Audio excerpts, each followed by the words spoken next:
Meu nome é Leonel Graça Generoso Pereira, nome que a minha mãe me deu.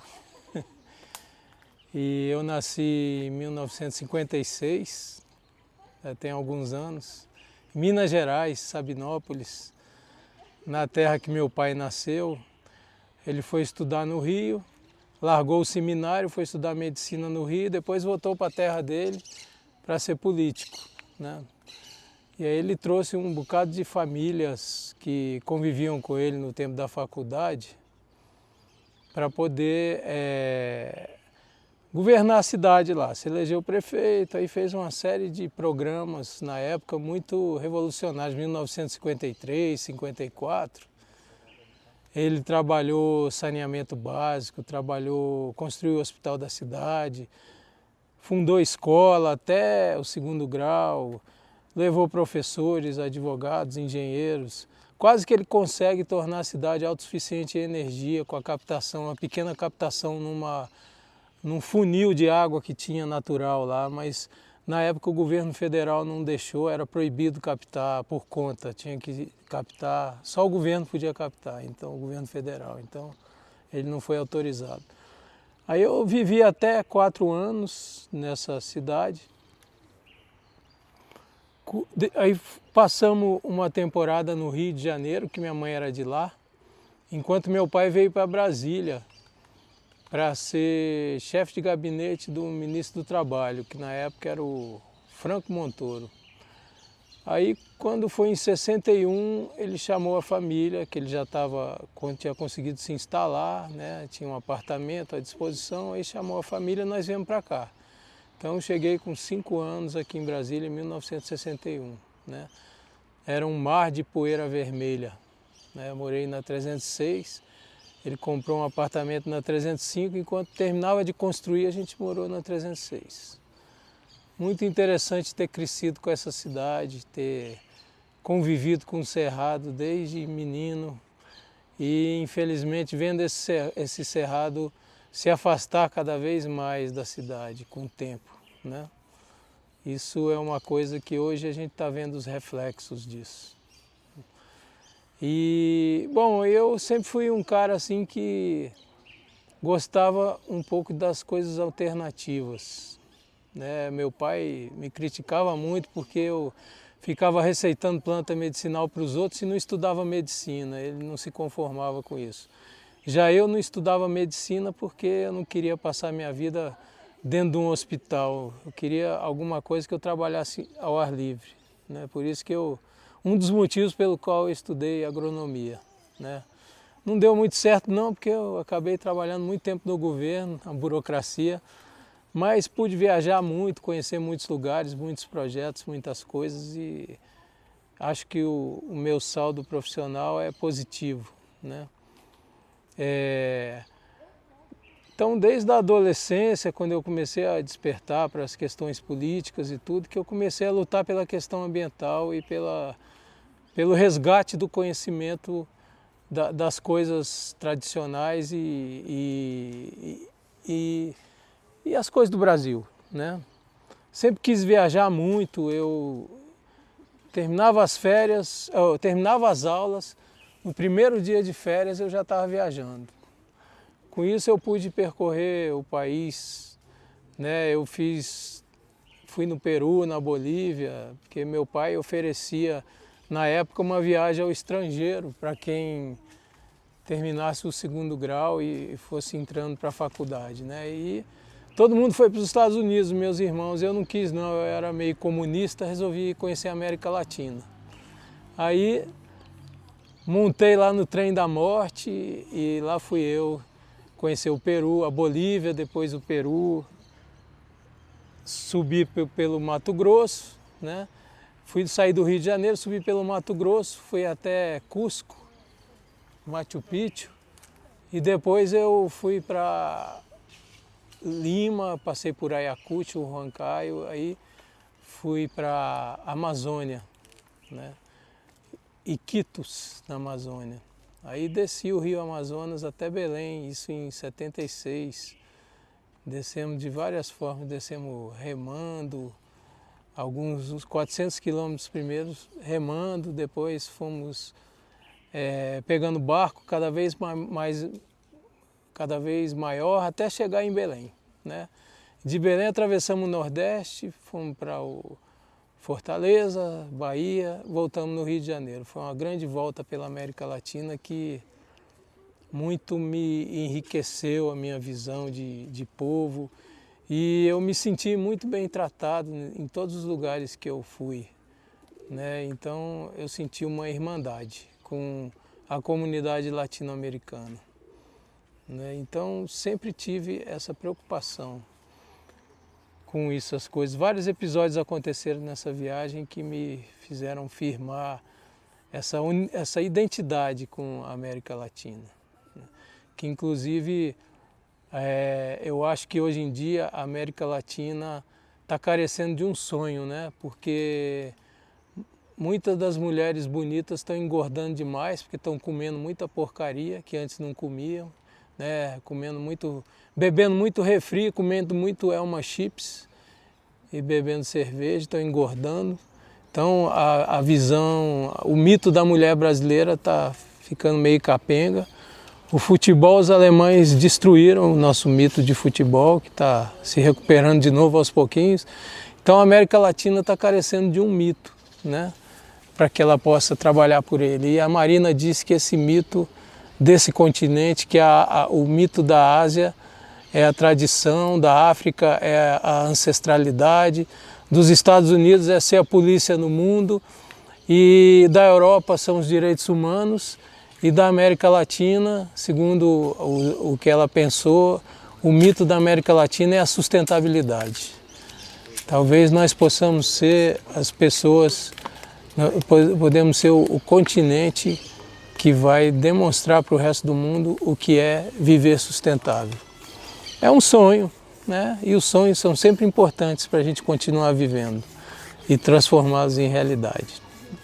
Então, eu entrei para a universidade, para agronomia, aproveitei muito o conceito de universidade, né? Fiz matérias na música, na filosofia, no teatro, na sociologia,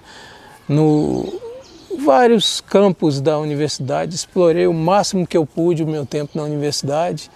Quase que eu não me formo, porque entrou a greve de 77, aí a polícia acabou com a greve à força, eu tranquei os 2 semestres, o da greve e o seguinte, né, que a repressão foi total no segundo semestre de 77. Aí eu fui morar numa comunidade rural, aí eu digo que eu fiz enxada 1 e enxada 2, né? São 2 matérias que falta muito para o agrônomo, às vezes, porque eu aprendi a conviver com o povo da roça, simples, acordar às 4h30 da manhã, trabalhar na roça, cuidar da roça, tomar banho de rio, dormir cedo, 6h30 da noite a gente já estava dormindo. Quando fazia muita festa, dormia 9 horas da noite. Foi um tempo muito interessante onde eu aprendi a usar bem a enxada, aprendi a trabalhar no campo, aprendi a respeitar o povo que mora lá, que vive lá, que tinha um velhinho chamado Seu Santo, que com 68 anos, a gente para acompanhar ele era um sufoco, a gente com 18, 20 anos, e o velhinho dava um couro na gente com a enxada, porque impressionante a habilidade dele com aquela ferramenta. E aprender a conversar com o homem do campo também, porque muitas vezes o agrônomo chega com uma linguagem tão difícil que ninguém entende nada e ele acaba não transmitindo a mensagem dele. Essas são coisas que eu acho que fundamentais para o agrônomo. Aí depois eu voltei para a universidade, ainda sem muita vontade de estudar. Acabei sendo jubilado em 79, aí passei 1 ano e meio fora da universidade. Aí quando voltei, já voltei com uma maturidade suficiente para concluir meu curso, me formar, né? Me formei em 83 e sempre trabalhando procurando assimilar o que era necessário, né? Na disciplina de agronomia, mas já fiz curso nessa época de horticultura orgânica, com o João Francisco Neto, que era um um agrônomo, ainda está por aqui em Brasília também. Ele trabalha com o sistema Vandermeulen. Vandermeulen foi um agrônomo indiano que estudou profundamente a agricultura tropical. E até 1964 ele deu muitas assessorias no Brasil. Uma delas foi lá no Rio de Janeiro para tentar vegetar os morros para evitar aqueles deslizamentos que tinham quando chovia muito, né? Então, ele sugeriu na época que se fincasse bambus na pedra e plantasse dentro dos bambus leguminosas de rápido crescimento, que as leguminosas criavam aquela moita em cima da pedra mesmo e iam segurando as encostas para evitar o deslizamento, né? Mas aí depois que teve o golpe militar, ele não tinha afinidade com o regime militar, ele nunca mais voltou ao Brasil, continuou os trabalhos na Índia, né? E tem um estudo dele que eu acho interessante para a gente estudar, né? Onde ele diz que o Sol não é frio nem quente, o Sol é neutro, né? Ele diz com base na ciência, não com base numa filosofia ou coisa parecida. E que o Sol aquece a Terra, né? O contato do Sol com a Terra é que produz esse aquecimento da atmosfera e produz o calor que a gente precisa para viver, né? Eu tenho guardado nos meus papéis, não sei se eu vou achar ou se eu já perdi pelas traças e baratas, esse estudo dele mostrando isso, né? Coisa interessante para a gente pensar, né? E que realmente é coisa para pensar, porque se você sobe a 5.000 metros de altura é mais frio, né? Se o Sol fosse quente era para ser mais quente, estar mais perto do Sol, né? Então dá para pensar um pouco a respeito disso, né? Parece que o calor vem do centro da Terra e ele é ativado quando em contato com a luz do Sol, né? Essa é a hipótese dele. Mas foi o primeiro contato que eu tive com uma agricultura tropical, né?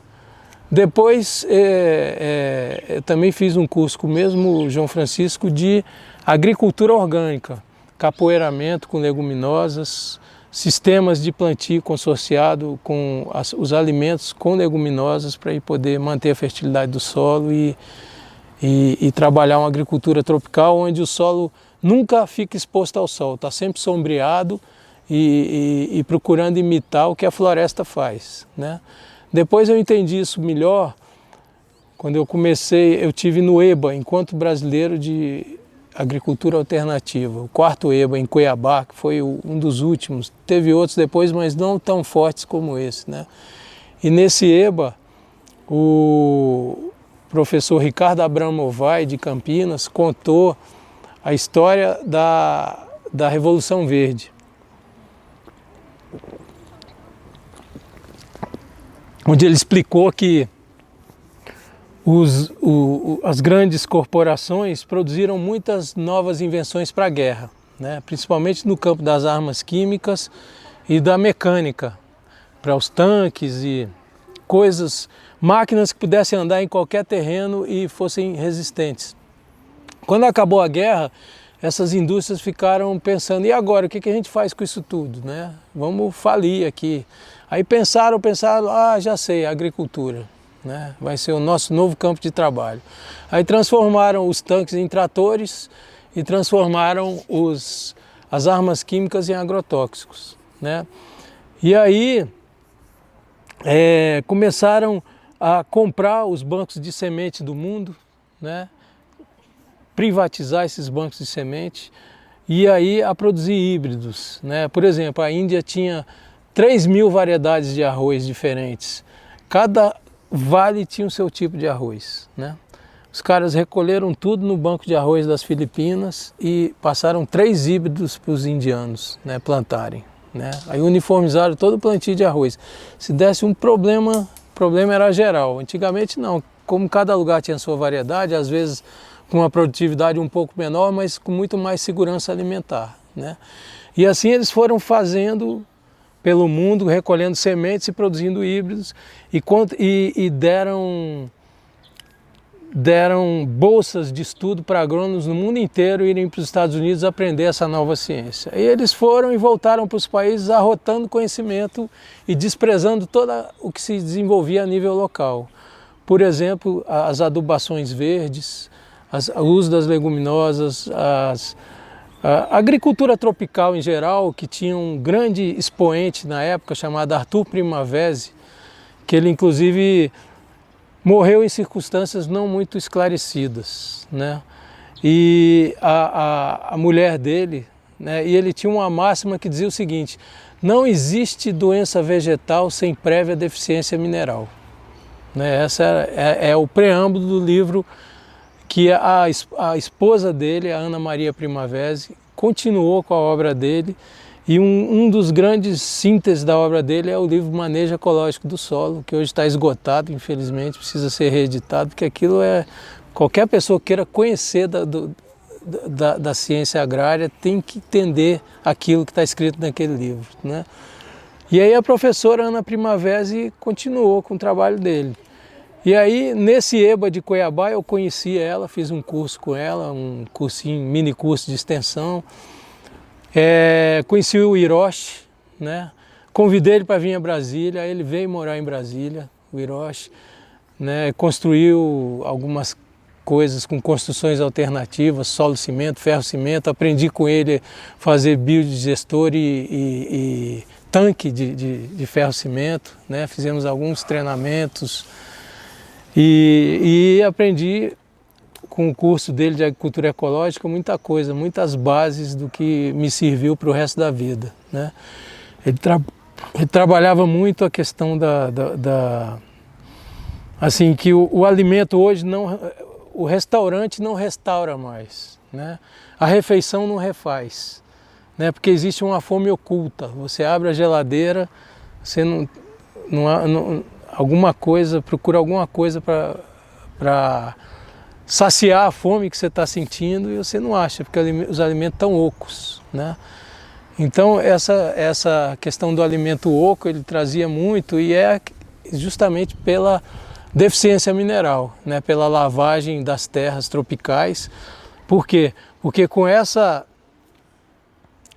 nova tecnologia que os americanos principalmente distribuíram para o mundo, eles implantaram na América tropical a tecnologia agrícola europeia. A Europa sofreu séculos com pestes, fomes e guerras pela falta de alimento. Quem sabia plantar alguma coisa eram os asiáticos. Eles aprenderam com os asiáticos alguma coisa, produziram a agricultura europeia, que é uma agricultura que tem que...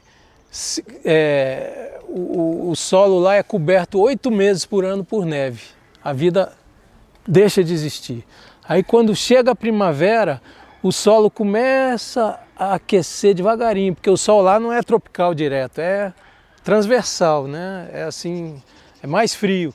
Então o que você tem que fazer? Você tem que passar o arado para revolver a terra, ativar a vida, tem que tirar o mato para o sol bater mais fundo e as coisas começarem a nascer, né?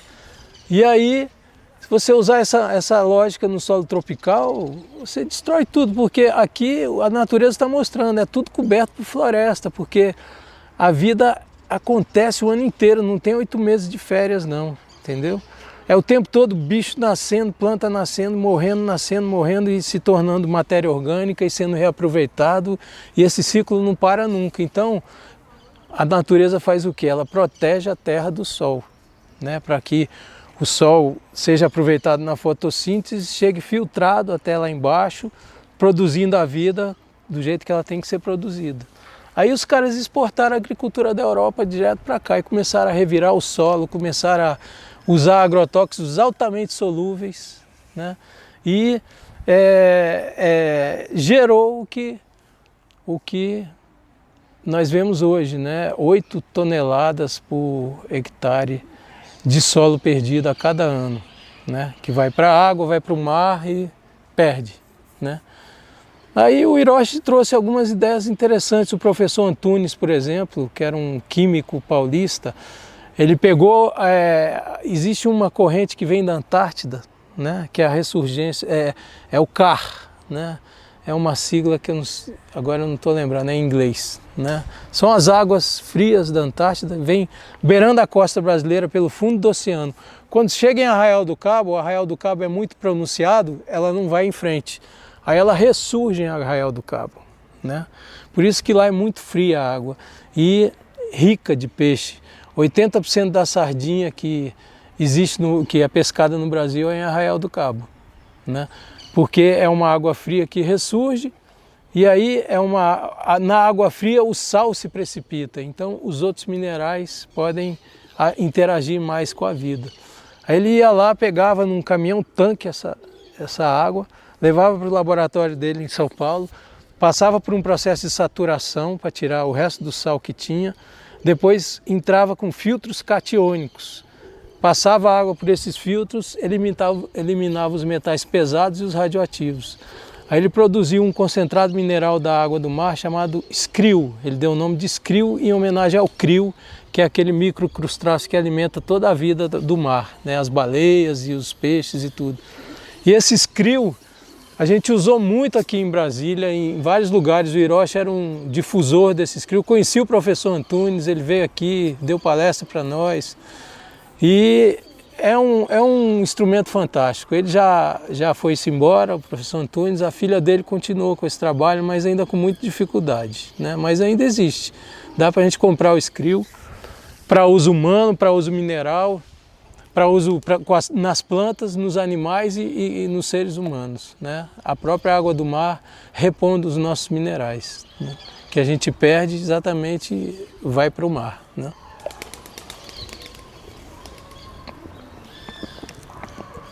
E aí eu fui juntando essas pedras e a gente trabalhou durante a universidade no centro de agronomia. Eles queriam devolver a fazenda Água Limpa para o governo lotear, que não servia para nada, tinha muito pouca atividade da universidade lá. A gente fincou o pé, fez uma greve e conseguiu manter a fazenda lá para agronomia com uma horta comunitária que a gente fazia todo sábado lá e ia para lá. Tinha um ônibus no sábado só, né? Hoje em dia, graças a Deus, tem ônibus todo dia, tá bem legal lá, tá? Então a fazenda continua, né? E fizemos vários movimentos dentro da universidade no sentido de trabalhar agricultura ecológica, né? O Valdo França eu conheci já na universidade, ele já falava nisso e então, assim, desde que eu me entendo por gente, eu já venho buscando essas coisas, né? Aí depois a gente, com o EBA, eu retornei para a política, né? Porque eu tinha trabalhado muito a questão política na universidade, mas depois que eu saí da universidade eu fiquei um pouco afastado dessas coisas, cuidando mais da dimensão espiritual, né? Trabalhando essa dimensão, né? Aí no EBA, no Encontro Brasileiro de Agricultura, eu reencontrei com a política, né? A política agrícola, ecológica de alto nível, né? Onde se reuniram os grandes cabeças da época da agricultura alternativa brasileira. E aí a gente ganhou aqui a Associação dos Engenheiros Agrônomos e começamos a fazer um trabalho de agricultura ecológica na Associação dos Engenheiros Agrônomos. Naquela época, qual era o problema que eles apontavam? Agrotóxicos. Nós conseguimos aprovar uma lei que está vigente até hoje, que é a lei dos agrotóxicos nacional, que inclusive até essa palavra agrotóxicos foi uma luta, porque a ANDEF, que é a Associação Nacional de Defensivos Agrícolas, queria botar a palavra defensivo, como eles estão tentando hoje de novo. Defensivo, que é uma coisa bonitinha, a sociedade gosta e tal, e a gente não, é agrotóxico mesmo, entendeu? E a gente politicamente ganhou esse nome na lei, isso tem que ser mantido, está ameaçado atualmente, como diversas outras coisas. Nessa época eu fui também no encontro da Federação Brasileira de Engenheiros Agrônomos, teve uma palestra lá que me abriu a cabeça, foi o agrônomo Pat Mooney, né, que ele trabalhava na época com um livro que ele escreveu chamado O Escândalo das Sementes, né?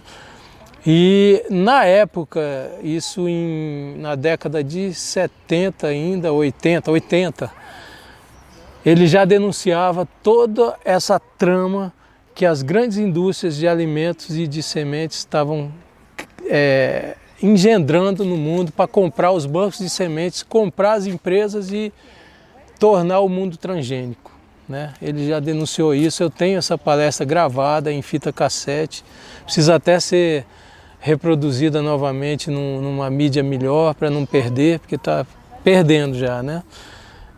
O Pat Mooney falando e o Lutzenberg traduzindo ele, né? Ele denunciava exatamente o que aconteceu 20 anos depois, isso que a gente está vivendo hoje, que é o domínio dos transgênicos em boa parte do mundo.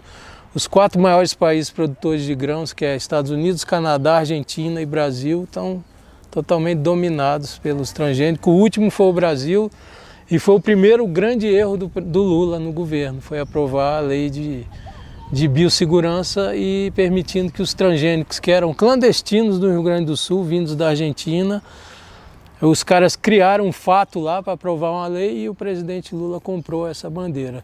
E foi a primeira derrota da Marina no governo, né? Aí entrou a lei de biossegurança e hoje em dia a gente está dominado pelos transgênicos, né, no Brasil. Vai ser difícil a gente retirá-los, né? E os estudos mostram cada vez mais que o uso do glifosato nessa escala, né, que no Brasil são milhões de toneladas por ano de glifosato aplicado no campo, e os estudos sobre o efeito na biodiversidade, sobre o efeito na saúde humana, ainda estão em andamento. E até as sementes, né? Eles agora têm a semente da produção de alimento todo também, a tecnologia. Tudo na mão deles, com leis que dizem que se aparecer semente deles no seu campo e você não tiver comprado, você pode ser processado na justiça por eles. Teve um agricultor americano-canadense que ele ganhou durante anos uma batalha judicial enorme contra isso, que ele tinha sido processado porque apareceu transgênico na lavoura dele. Mas a atual realidade dos Estados Unidos é que o cara plantou o transgênico, foi na onda, achou que ia ser bom, aí começou a dar problemas de novas pragas, aí ele teve que aumentar outros herbicidas, outros agrotóxicos, foi encarecendo, se tornou inviável economicamente. Aí ele quis sair do transgênico, voltar para o convencional, não tinha mais semente no mercado, estava preso, entendeu? Ou continuava plantando transgênico ou saía da atividade, desistia. No Brasil a gente tem essa possibilidade de... Bem grande. Genética tropical. Tem entre os grandes plantadores de soja tem uma associação muito forte que não quer o transgênico. Né? Por incrível que pareça, entre os ruralistas tem gente contra os transgênicos.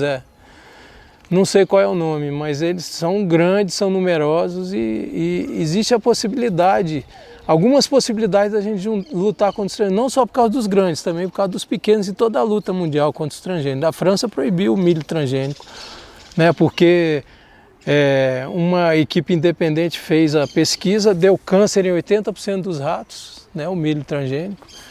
E essa pesquisa foi desacreditada pela mídia, né? A Monsanto paga muito bem seus cientistas, né? Aí o governo francês comprou a briga e repetiu a experiência, né? Oficialmente. Aí chegou à conclusão e proibiu o milho transgênico na França. Em 2000 eu estava no governo Lula e tinha estudos do próprio PT que diziam que o Brasil ia passar os Estados Unidos em 2 anos com grãos convencionais, porque a Europa toda queria grãos convencionais, a China até hoje, se você tiver grão convencional ela compra, se tiver transgênico ela também compra, mas você tem que dizer que é transgênico. Se você vende para eles transgênico sem dizer que eles devolvem, entendeu?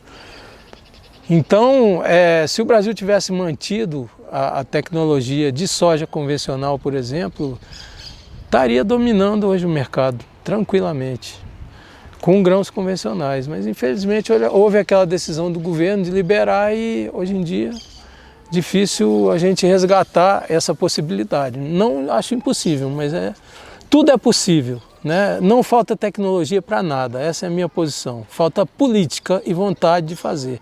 O Brasil poderia, já hoje, ser a agricultura mais sustentável do mundo inteiro, né?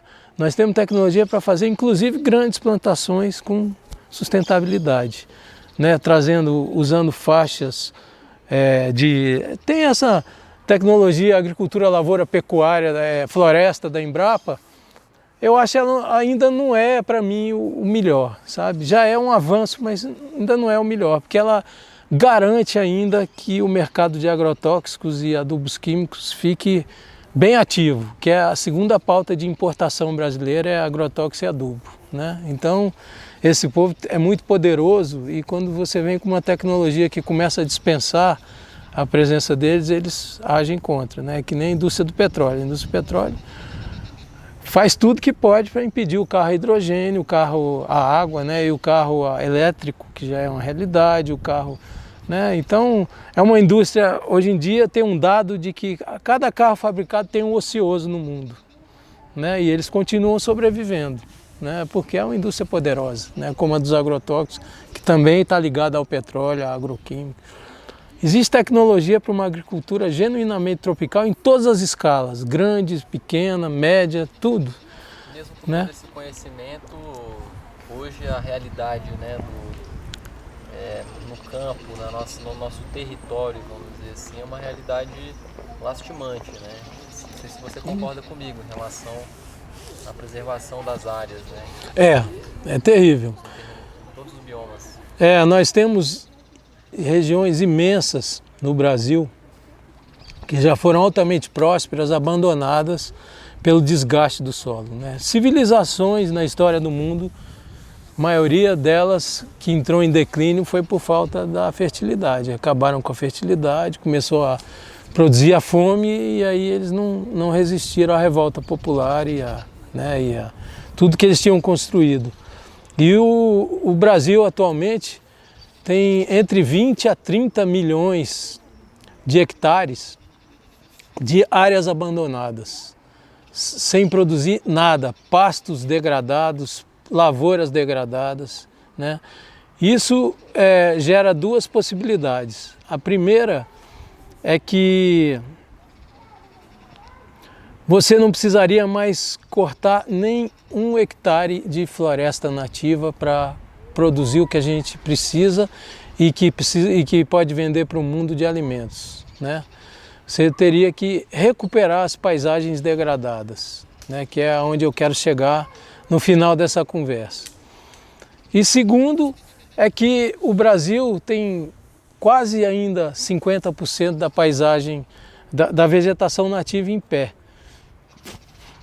né? É o último país continental ainda com essa extensão de área natural e tropical, né? A maior biodiversidade do mundo. Então, lastimavelmente, falta uma política para a gente produzir riqueza com a vegetação em pé, né? Para mim, um dos maiores erros do PT, a corrupção é um erro enorme porque ela faz com que a inteligência deixe de ser produzida. Você começa a ganhar dinheiro com qualquer coisa, não há controle de qualidade, né? O que vale é a propina, é a negociata, então a corrupção é terrível. Mas mais terrível ainda é a falta de uma política para o Brasil que tem a maior biodiversidade do mundo, entendeu? Todas as políticas de governo ainda são de substituição de vegetação, de você avançar a cidade sobre o campo, de você avançar o campo sobre a floresta, e não tem nada que faça você pensar em ganhar dinheiro com a floresta. Eu digo nada generalizadamente, existem políticas, mas muito pouco para o tanto que a gente tem que fazer, né? Trabalhei, então depois, quando a gente estava na Associação de Engenheiros Agrônomos, né, de vez em quando eu tenho que pescar de volta a cronologia, que entra nos parênteses e vira parênteses de baiano. Quando a gente viu que ia perder a Associação dos Engenheiros Agrônomos para a Andef, né, a Andef criou uma chapa e ia ganhar, porque tinha muito agrônomo antigo, tradicional em Brasília, né? Então eles viram que era uma possibilidade, né, que a gente começou a fazer coisas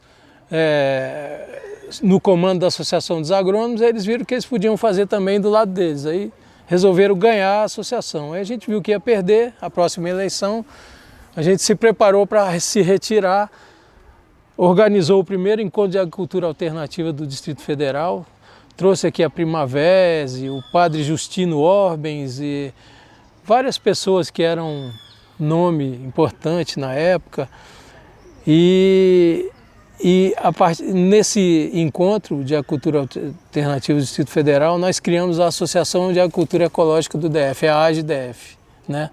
Eu fui o primeiro vice-presidente da AGE e fundamos a AGE, né? Hoje, graças a Deus, a AGE é uma potência, tem feiras, né? Hoje em dia você entra na internet, Brasília é muito bem provido de alimentação orgânica, né? Ainda um pouco caro, porque a procura ainda é maior que a oferta, né? O dia que equilibrar a demanda com a oferta, vai barateando os preços porque aumenta a concorrência, né? Então, esse é o trabalho que tem que ser feito.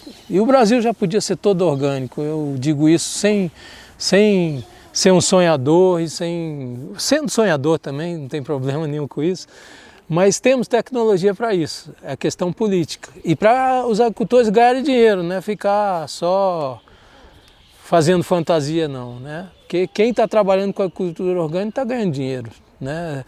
É um crescimento anual constante de 500% da área de agricultura orgânica, né? Então, não é mais questão, isso é só para pequeno, mentira. Tem tecnologia para tudo, sabe? A questão é política, repito isso, que isso é muito importante. Aí, trabalhando na AGE um bom tempo, depois fiquei sem terra, né? Aí, paralelamente, eu sempre trabalhei, assim, o meu salário vinha do governo, né? Que a gente ajudou a criar o sistema de meio ambiente do Distrito Federal, né? Criamos a Apagão a Cabeça do Veado, criamos o Jardim Botânico de Brasília junto com a Apagão a Cabeça de Veado, que eram 5.000 hectares que a Terracap já tinha um projeto pronto de expansão do Lago Sul. Eram 5.000 lotes para serem vendidos de expansão do Lago Sul. E a gente criou o Jardim Botânico de Brasília na época, com o apoio do governador Zé Aparecido de Oliveira, que era outro sonhador também, né? E garantimos também a preservação de águas emendadas, porque ia ser devolvida para os donos, porque não tinha dinheiro para pagar a desapropriação, né? Aí isso na época a gente produzia documentos juntava rapidamente a inteligência ambiental da cidade, produzia documentos, né? E entregava na mão do governador. E aí criamos a Apagão a Cabeça de Veado, que hoje em dia você tem aí 25.000 hectares quase do lado da cidade, preservados, que agora estão ameaçados por um projeto enorme de expansão do aeroporto de Brasília, com quase uma Disneylândia lá do lado do aeroporto, avançando sobre o cerrado, sabe? E isso é uma coisa que a sociedade tem que ficar de olho, porque vai ter que ser licenciado e o governo não pode se recusar a licenciar. Aí é a sociedade que tem que entrar para garantir essa qualidade de vida que Brasília tem, que tem sido cada vez mais ameaçada, né? E depois desse tempo no governo do Distrito Federal, cheguei a ser o superintendente do IEMA, que foi o órgão que a gente criou junto com a Secretaria de Meio Ambiente, Ciência e Tecnologia. Aí tinha o IEMA e o ICT.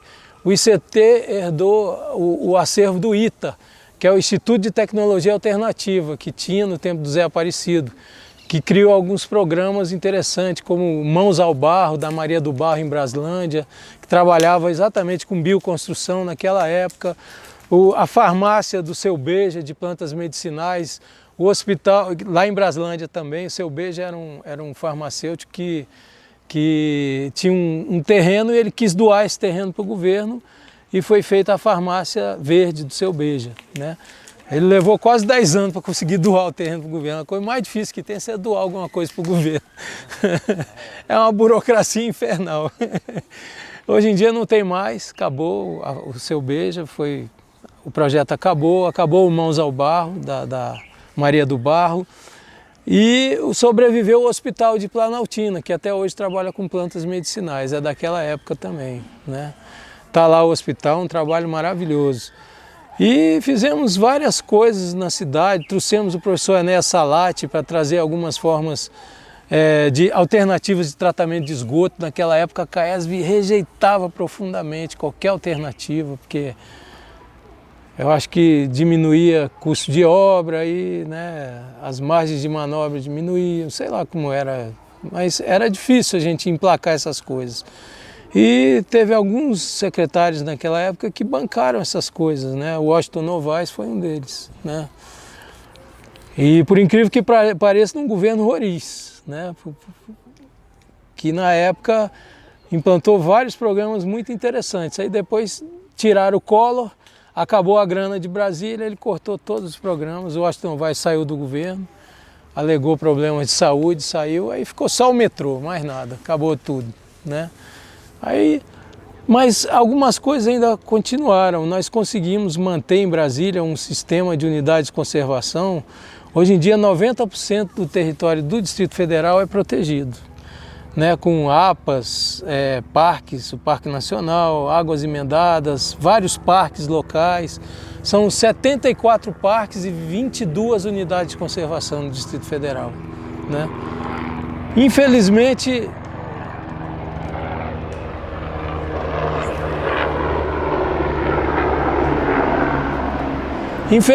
a maioria deles sucateados por políticas públicas descuidadas e que eles foram sendo abandonados. Ontem mesmo eu estive na audiência pública do Parque Prainha do Gama, que é um lugar maravilhoso, que tinha antigamente uma piscina que a população utilizava, do córrego alagado. Ele desce a montanha, forma uma vegetação exuberante.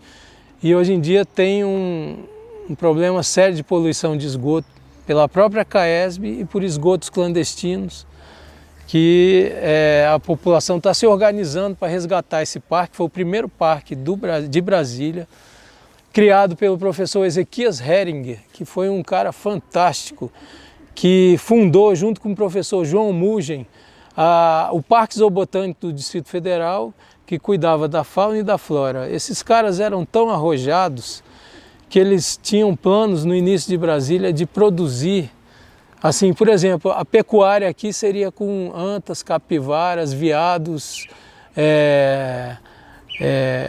animais daqui mesmo, né? E o professor Ezequias, a cada exemplar da revista Cerrado que era lançado, ele botava a ficha de uma planta nativa, né? Ele era um botânico, ele fez um trabalho imenso, criou o Parque Nacional de Brasília, criou Águas Emendadas, criou a Reserva do Gama, criou a Reserva do Guará e criou várias estações de estudo da fauna e da flora brasileira. Ele e o professor João Mugem, né? Que era o zoólogo. E eu conheci o professor Ezequias, trabalhei com ele, porque na universidade eu fiz também um trabalho de levantamento das plantas, da utilidade das plantas do Cerrado.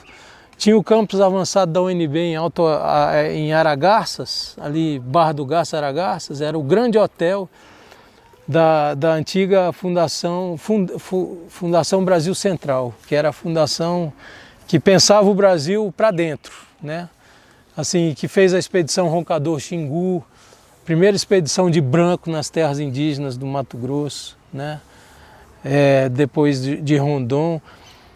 E aí eu encontrei lá um mateiro chamado Taituba, Raimundo Acilino de Castro, que foi guia dessa expedição Roncador Xingu. Então, ele era um mateiro que viveu no mato desde 11 anos de idade. Ele sonhava com as plantas, dizendo para ele para que elas serviam, né? E a gente andou, eu, o Paulo Salles, que hoje é o presidente da DASA aqui, e mais alguns outros alunos da universidade, andamos, fizemos várias expedições a Aragarças, andava com Taituba na mata e colhendo plantas, herbarizando e identificando para que servia. Aí depois cheguei aqui, o professor Ezequias Heringer e mais o professor Zé Elias, que também era botânico da universidade, ajudaram a gente a identificar todas essas plantas, depositamos no herbário, fizemos uma relação de 105 plantas medicinais que deve ter servido para muita gente estudar essas plantas para frente aí, né? Ficou lá registrado e tal. E aí, depois que eu saí do governo do Distrito Federal, depois de trabalhar 8 anos, eu fui para o Ministério do Meio Ambiente, né? Aí trabalhei 8 anos no gerenciamento costeiro, um programa com 17 estados da costa brasileira, trabalhando 70% do PIB brasileiro ainda está a 200 metros do mar, né? Por incrível que pareça, com toda a interiorização que Brasília trouxe, tudo, quase toda a grande riqueza ainda é produzida no litoral, né? E todo mundo quer ter uma casinha na beira do mar, só que não cabe. Então, é a zona de conflito, é o litoral, né? Eu conheci um menino chamado Tiago lá em Pipa, Natal, lá na década de 70, que depois a Regina Casé tornou famoso, que ele era guia dos turistas e tal. Aí eu perguntei para ele, onde você mora? Aí ele falou, rapaz, eu morava aqui na praia, agora eu moro atrás da casa dos outros.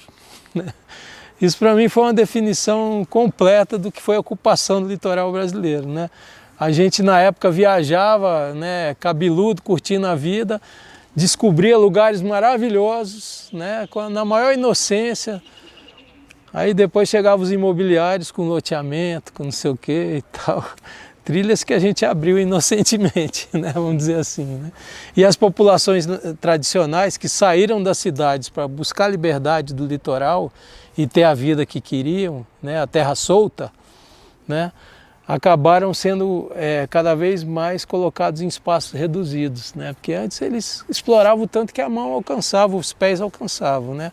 Viviam do peixe, do extrativismo, da agricultura, praticamente viviam a parte do estado, né? No litoral. Aí hoje em dia é uma das regiões mais disputadas do Brasil. Era vida livre, né? Vida livre. Todo mundo sonhava com isso, ser surfista. Ficar isso, exatamente. E eu visitei muitos lugarzinhos assim que não tinha carro, você só chegava a pé, né? Hoje em dia tem uma grande república extrativista no Brasil, né? Que vai de São Luís do Maranhão até o final do Amapá, né? São lugares inóspitos de difícil acesso que só vive pescador, né? Pescador extrativista, né? Eu chamo a grande república extrativista, porque a principal atividade econômica nesses lugares é o extrativismo. E eles estão conseguindo manter, são muito organizados, né? O governo Lula auxiliou muito eles no início, mas depois também foi aos poucos abandonando. Hoje em dia as políticas extrativistas estão bem mais reduzidas, não acabaram, mas estão meio mais reduzidas, né? E nessas épocas temerosas, sabe-se lá o que acontecerá. O Valdo até comentou sobre o babaçu, né? Isso, o babaçu é uma planta fantástica, que vai desde o Piauí, junto com a carnaúba, depois adentra pelo sertão, vai até o Maranhão, né? Na pré-Amazônia, né? E é uma vaca, é um boi, né? Produz óleo, cera, tudo, né? E hoje em dia tem, assim, as comunidades extrativistas do babaçu, as quebradeiras de coco, lutam com leis locais para garantir o acesso às grandes fazendas que formaram pastos, mas deixaram o babaçu porque ele não atrapalha o gado, né? E aí eles não fazem nada, elas entram e colhem o babaçu e quebram manualmente, continuam lá. Já foram mais fortes, né? Mas hoje em dia eu fico um pouco temeroso com as políticas extrativistas.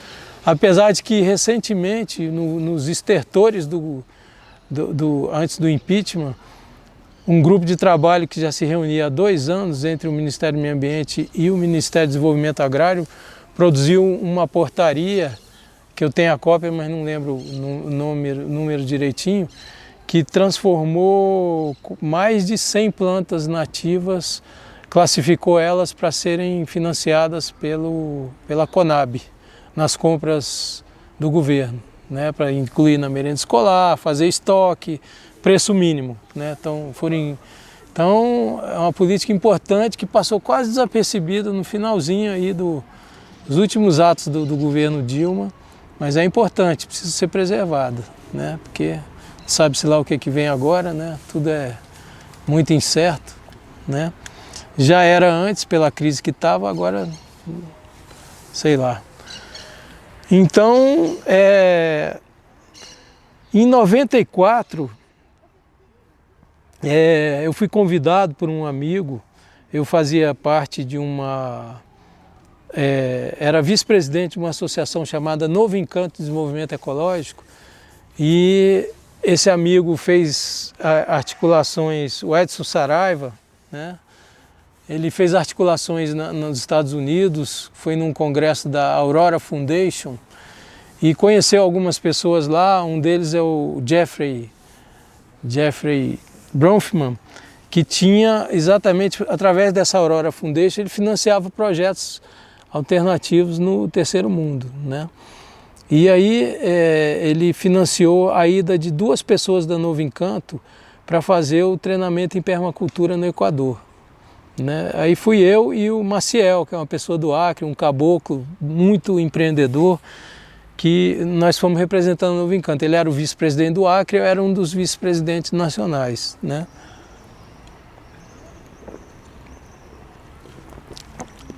Aí fomos lá, fizemos um curso de permacultura na fazenda de uma tribo equatoriana que se autodenominava Quechua. Né? E o Dom Casimiro, a família Mamalhacta.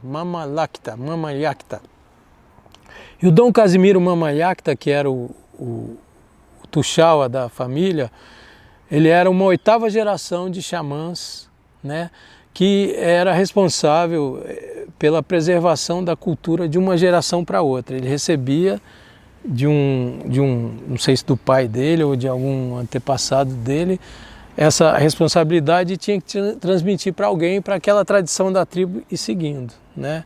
Com todas as histórias de como o mundo foi criado e tal, né?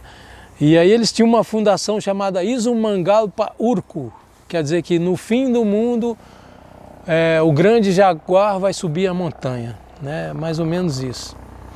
E esse Dom Casimiro era um uasqueiro, né? E ele distribuía, a tradição dele era transmitida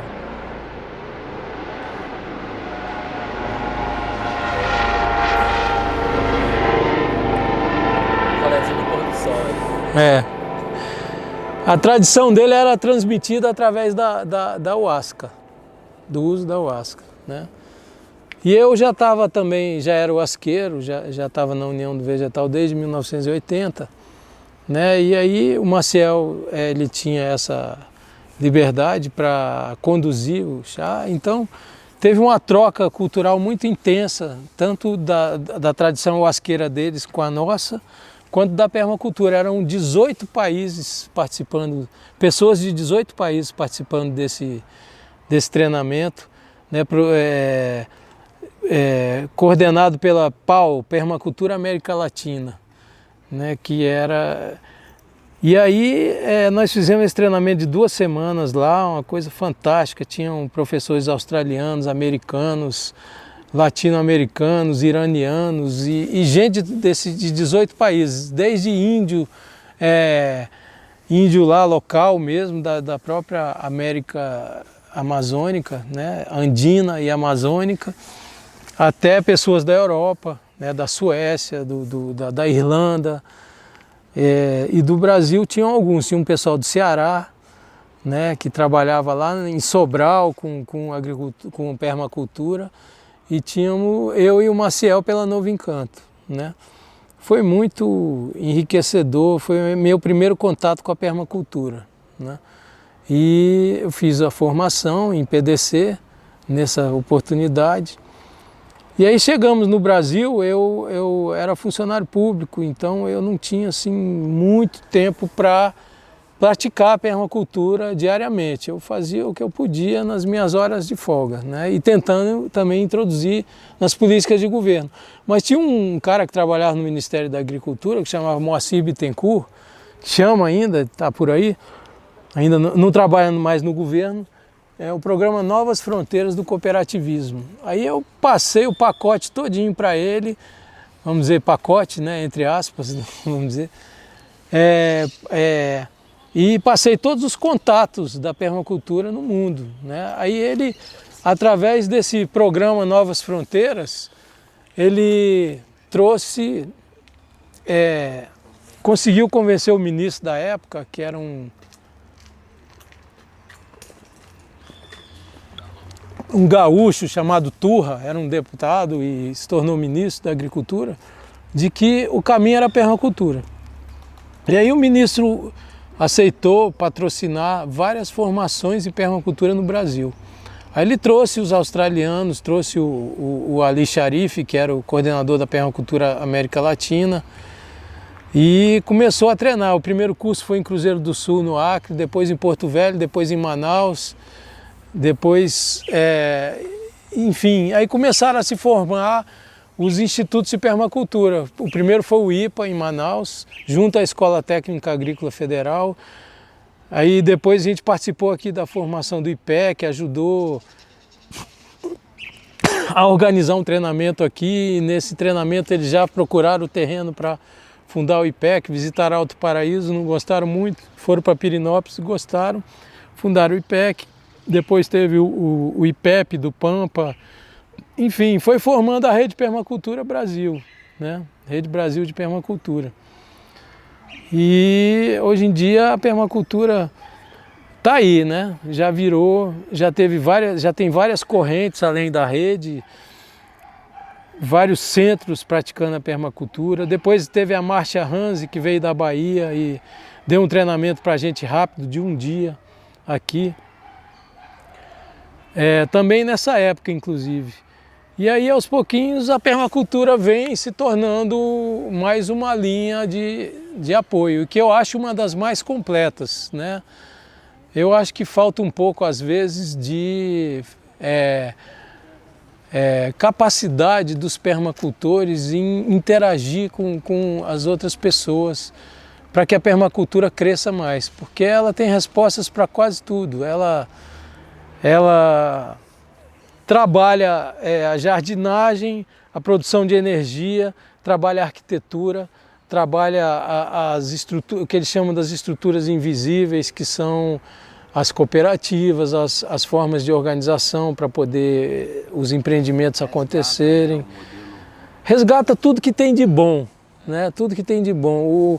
A grande sabedoria do Bill Mollison e do Dave Holmgren, quando criaram a permacultura, criaram esse conceito de permacultura ou agricultura permanente ou cultura permanente, é você resgatar as tradições, juntar o que tem de bom da modernidade e criar sistemas que qualquer pessoa entende. E alta tecnologia. E a alta tecnologia, exatamente. A alta tecnologia é compreensível para um analfabeto, porque eu participei de várias formações em permacultura e você via gente de todo tipo, gente que não sabia escrever, mas que estava entendendo o que estava dizendo ali, entendeu?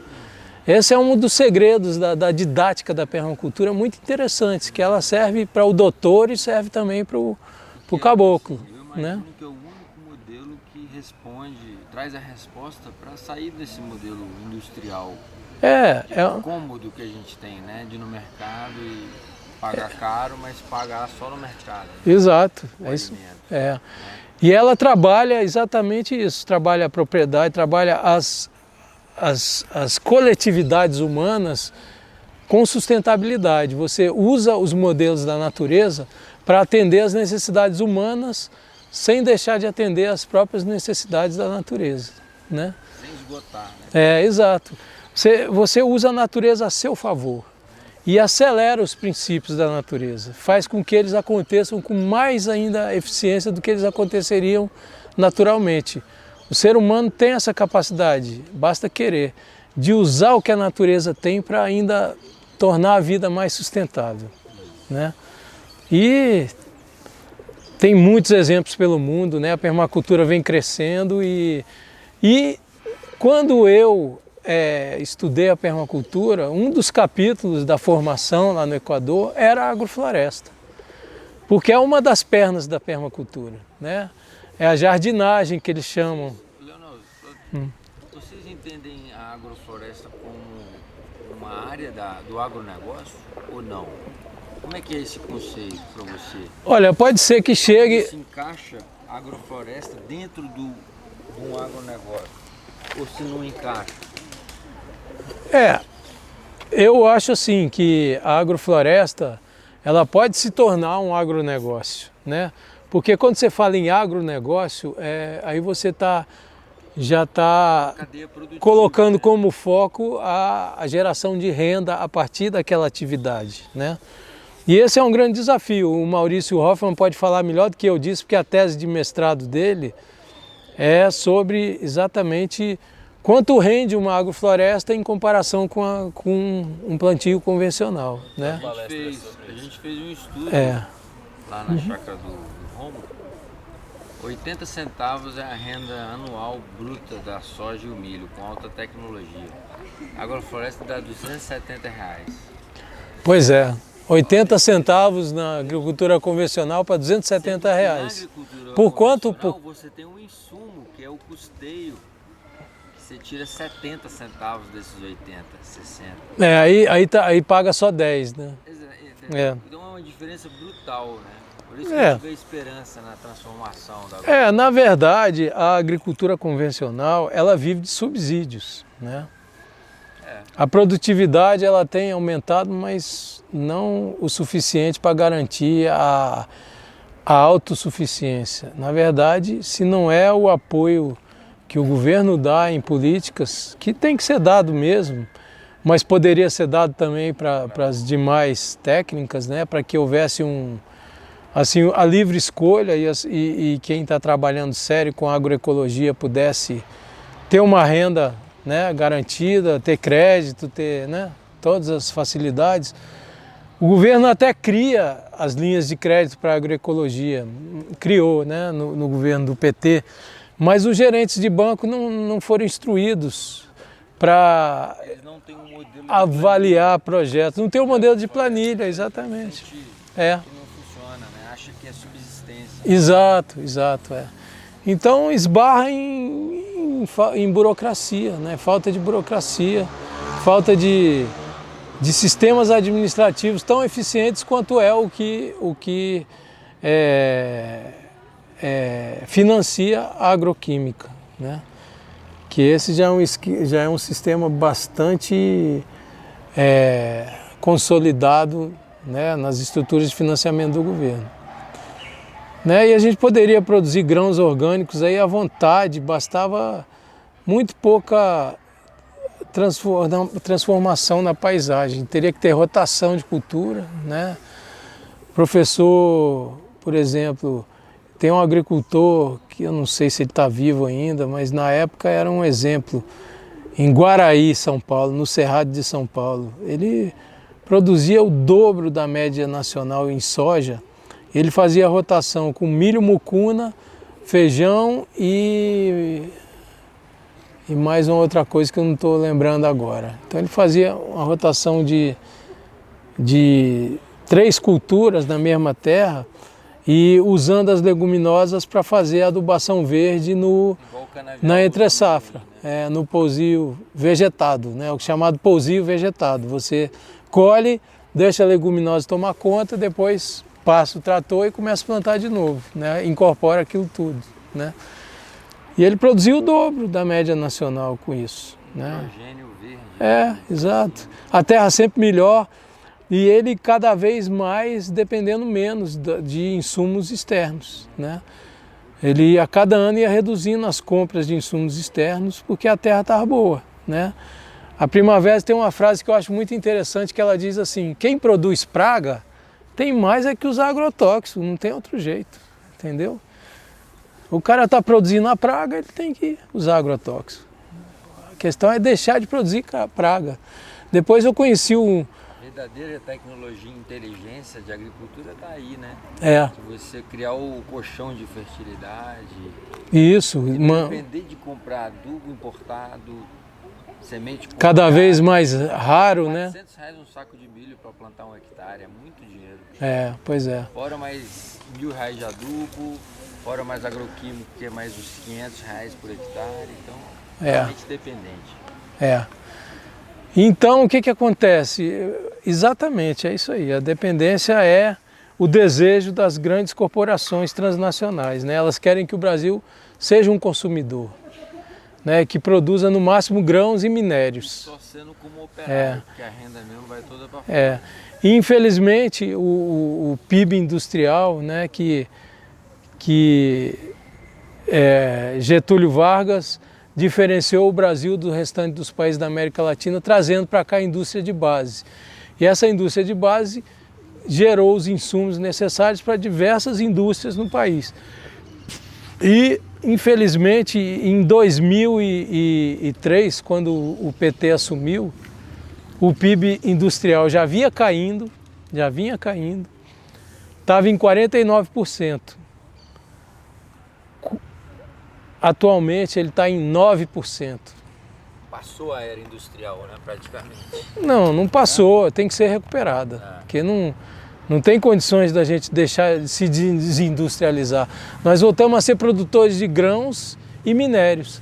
E aí ficam os ruralistas arrotando que são responsáveis por 20% do PIB do país. Coitado do país que depende do 25% do PIB produção primária, entendeu? Porque quem está ficando com filé é o primeiro mundo, que pega nossos grãos e transforma em produtos industrializados, pega nosso minério e transforma em alta tecnologia. Compra nossa soja e vende a leticina pra gente. Lecitina. Vende o óleo, né? E essas coisas. Então, são políticas de dominação que no concerto do capitalismo mundial, destinaram ao Brasil o papel de consumidor, né? Nós hoje em dia somos o país que mais tem celular no mundo, né? E consumidor de coisas que são produzidas lá fora, né? E a gente começou a trabalhar a partir de Getúlio Vargas para mudar essa história, mas infelizmente mergulhamos novamente numa era de dependência, né?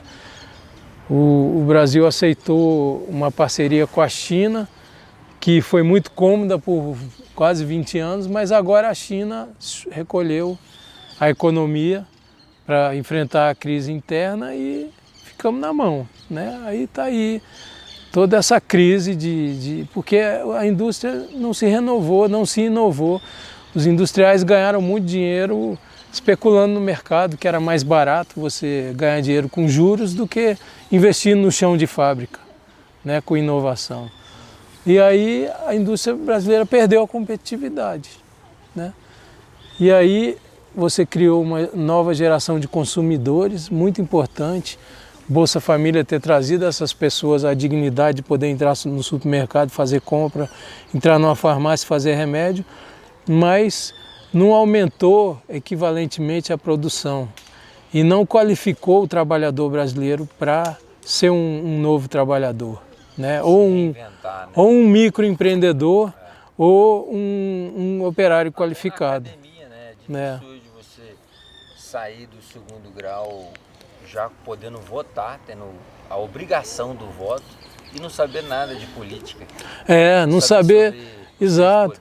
Não saber como é que funciona. Houve um programa de inclusão muito grande, né, do ensino na faculdade, o ensino médio, as escolas profissionais, isso é positivo, mas a qualidade do ensino caiu demais, caiu o que foi para o pé, né? E aí agora está tudo isso por fazer, né? Infelizmente, eu acho que o maior problema dessa crise política foi que a corrupção não permitiu com que a obra chegasse ao final, né? Foi desviada, né? E não se fez nada que mudasse a história do capitalismo internacional no país, né? Nada eu não digo, mas não o suficiente, né? Porque não se mexeram em várias coisas, tentou-se resolver a crise sem mexer em ninguém, não mexeram nos ricos, tentaram melhorar os pobres, mas sem mexer nos ricos. E aí a equação não fecha, né? O balanço não fecha. Mas precisamos voltar para o assunto, né? Porque eu ainda estou na primeira fase. A bateria está indo para o pau. É mesmo? Vamos embora. Pode falar. Qualquer coisa a gente grava um outro momento também. Então, o que nós temos hoje, para concluir essa parte, é assim, uma agricultura tecnificada, mas pouco apropriada para o clima brasileiro, não é uma agricultura tropical ainda, né? E isso tem causado vamos dizer assim, o excesso de desmatamento é a principal causa os problemas do déficit os problemas do déficit de água que nós estamos tendo hoje, né? Que estão se espalhando por diversas regiões do país e são causados justamente pela a eliminação da produção dos serviços ambientais, né? Com o desmatamento, né? Porque você tem hoje leis muito interessantes de proteção das nascentes, mas não tem lei, por exemplo, que proteja as áreas de recarga, né? As áreas de recarga estão liberadas para plantar 100% de grãos ou fazer 100% de pasto. Você deveria ter uma paisagem mais inteligente que considerasse a produção agrícola, que é necessária, mas também mantivesse as recargas, né? Faixas de vegetação junto com a produção para manter a recarga de água, né? Ser armadilhas para a água. A permacultura pode ser dita como produzir armadilhas para capturar a água. Né? Não deixar a água correr e ir embora. Você faz sistemas que captura essa água e produz energia, né? Esse é o objetivo dos desenhos permaculturais. Mas aí eu estava dizendo que conheci a agrofloresta na permacultura, né? Que é um das ferramentas dentro da permacultura. A permacultura é bem mais ampla do que a agrofloresta. É uma das principais ferramentas, a produção de vegetação, o manejo da vegetação e a recuperação dos ambientes, né? Das paisagens com as plantas, né? Isso é fundamental, mas a permacultura ela trata de um planejamento mais amplo, né? Aí depois disso, eu comecei a entrar em contato que de certa forma, né, o pessoal que começou a trabalhar com a agrofloresta começou meio independente da permacultura, entendeu? Aí o pessoal que começou com a agrofloresta, eles tinham um foco na agrofloresta. Não tinham aquela visão de planejamento integral da propriedade que a permacultura trazia, né? É a visão que eu tenho. Pode ser que tem gente que pense diferente também, né? Mas foi importante porque nós criamos agrofloresteiros muito bons, né? Através do Ernest, né? Eu conheci o pessoal, por exemplo, do Sabiá em Pernambuco. Aquilo para mim é um exemplo, né? Porque assim, resumindo a agrofloresta ali na região do Nordeste, né, o cara trabalhava na enxada, debaixo do sol, plantando uma lavoura, esperando por chuva. Se a chuva viesse, ele colhia.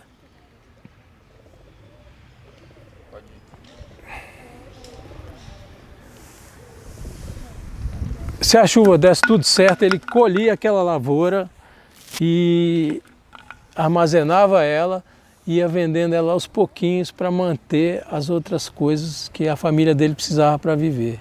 Isso trabalhando debaixo do sol, capinando, plantando, colhendo, tudo debaixo do sol, né?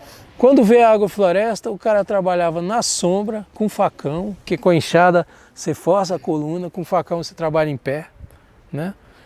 É muito mais ergonômico, né? Mais leve. E toda semana o cara tem uma produção para levar para a feira o ano inteiro. Então foi uma revolução para aquele povo da Zona da Mata ali, do Projeto Sabiá. Eles saíram da enxada debaixo do sol para a sombra com facão. E aí o que aconteceu? Produziu agregação das famílias, né? Porque o papel da mulher aumentou, porque o que é produzido na agrofloresta tem que ser processado, né? Compota, doce, conserva, enfim, a mulher passou a ter um papel muito maior dentro da família. Os filhos que iam para a cidade porque não queriam jamais repetir a profissão sofrida do pai, passaram a se interessar por aquilo, procurar colégio agrícola, começaram a estudar, ficaram na agricultura. Então o Sabiá é uma síntese assim, do que é a agrofloresta entrando na vida da pessoa, né? Não só a técnica de produção, né? Mas todo o contexto que ela produz, né? Assim, de fertilidade, de riqueza, de união da família, de comercialização solidária, tudo isso, né?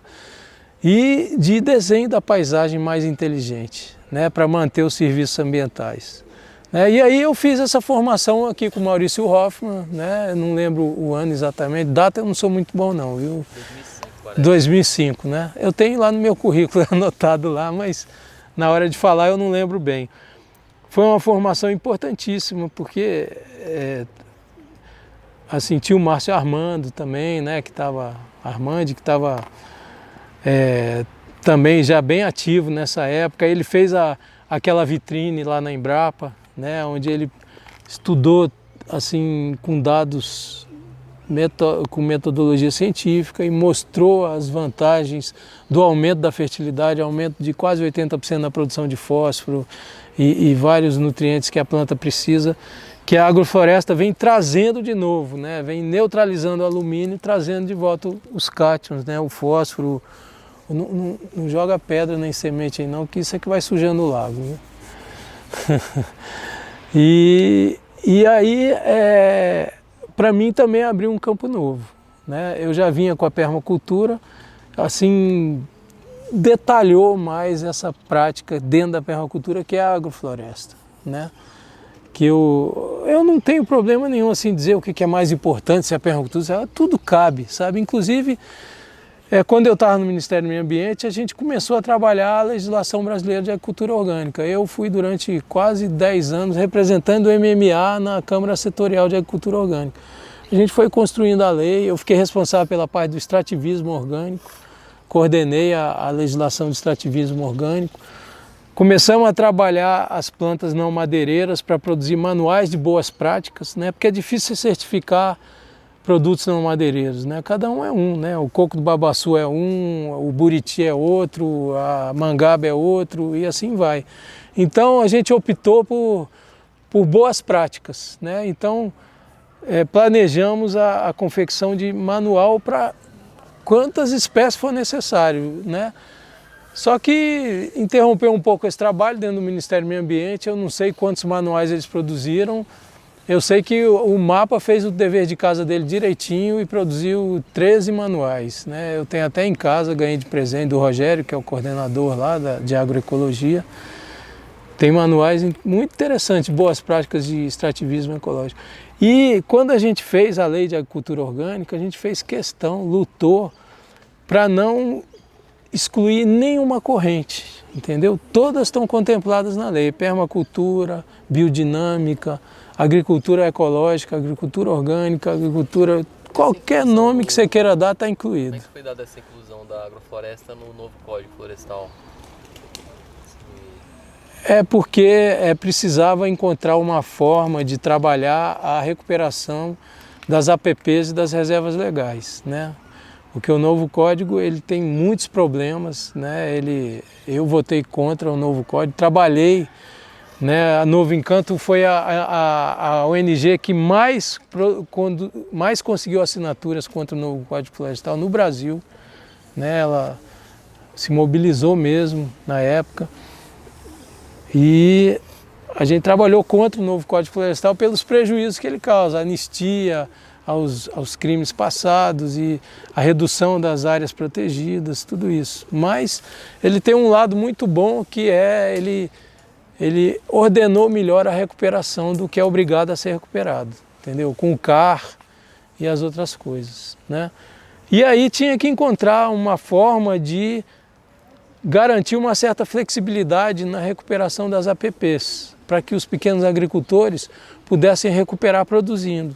E é aí que entrou a agrofloresta. Você criou uma norma interna lá no Ministério do Meio Ambiente que permite recuperar a APP com agrofloresta, inclusive com espécies exóticas temporariamente colocadas, até eucalipto é possível, entendeu? Você trabalhar na recuperação da APP, para depois no final você ter uma floresta produtiva e com regeneração natural, né?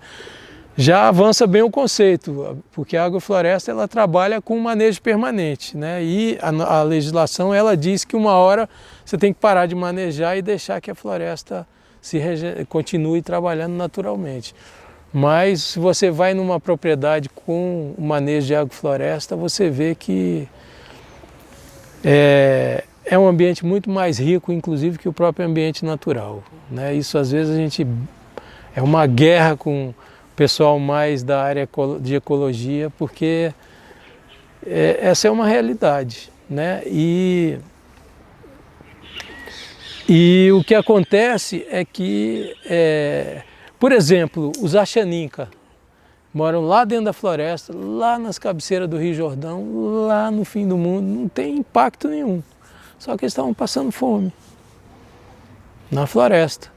Aí teve todo um treinamento de agentes agroflorestais no estado do Acre, que a Fabiana Peneireiro teve à frente, junto com outras pessoas, e os Axanica foram treinados. Hoje em dia, eles produzem para 3 tribos, na mesma floresta.